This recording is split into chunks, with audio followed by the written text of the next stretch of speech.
So 1917 is the war movie about two soldiers that are in the trenches and are entrusted with this mission to go over past enemy trenches into enemy territory and no man's land to get this message delivered to like 1,600 soldiers that are about to go into an attack, and they are about to get ambushed. It's basically a trap, and pretty much all of them will die unless these two soldiers can get this message over to them.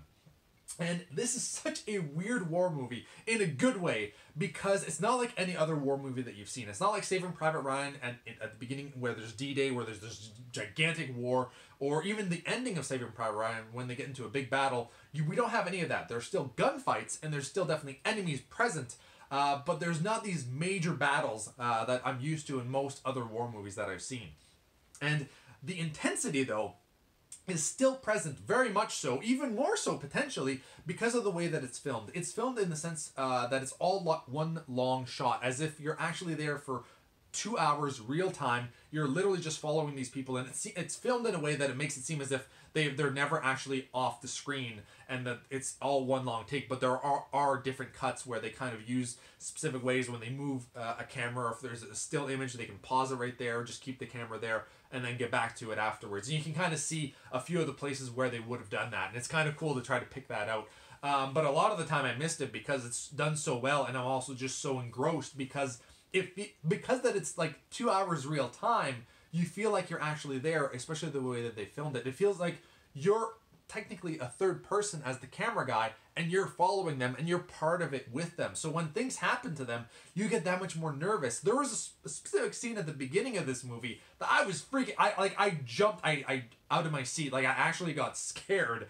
And there's quite a few moments where I do feel fear when they first stick. Like, even just anytime that they're in the trenches and they're like, stay low, and they have to peek over or something like that. It's just, I just put myself in their shoes, and the amount of fear and dread that I would have having to do that is incredible. It's something that I'm thankful that I never had to feel, that I hopefully never have to feel in my life ever.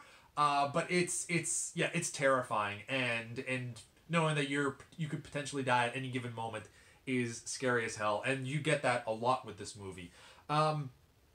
But what's nice about it too is that it's not just people that are a threat. It's sometimes just other things, like the elements or what they're going into. It's a lot of the unknown.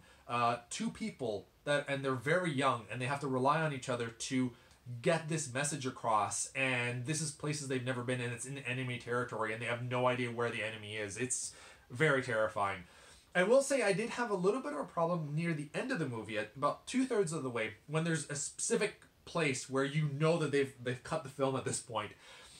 That kind of, the rest of that for a while kind of seems like a dream sequence. It's so, like, the art, like what you're seeing on screen is magnificent. I loved the style that they used because it looks like a horror movie almost, but it felt like it was a dream, like it's something Tim Burton would create or something like that. I loved the scenery, but a very different difference from the rest of the film, and kind of took me away from it. And then we get to the actual ending, and it goes a little bit more back to normal by that point.